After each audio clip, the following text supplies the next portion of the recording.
We've been effectively leading this project called Speed, and Speed is based upon the Bloodhound Supersonic Car Challenge. And so what we've been doing today is really the culmination of a schools-based project where teams of school students compete with each other to redesign that car and try to make it go faster, and of course race against each other. And they've been using online high-performance computing resource from the University of Bristol using real computational fluid dynamics analysis to try and go faster.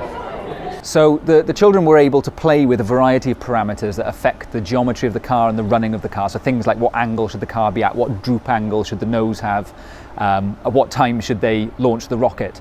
And they've been trying to understand, I guess, what we've been trying to understand, which is which are the important parameters that drive the performance and ultimately the top speed of the car. Well, if the wheels are too thick, then it would cause too much friction on the ground, which would slow the car down.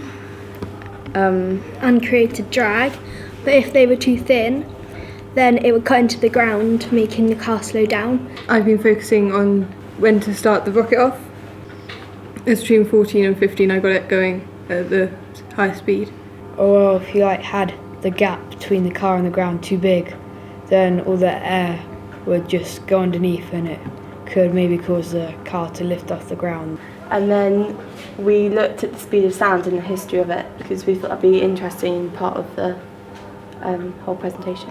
I was amazed to see these are children 11 to 14 years old talking about quite complex aerodynamic concepts and talking about high performance computing and talking about CFD, things that I wouldn't have had a clue about when I was their age. So it's amazing to see now what school children are exposed to and what the Bloodhound project can bring to a school science lesson or maths lesson.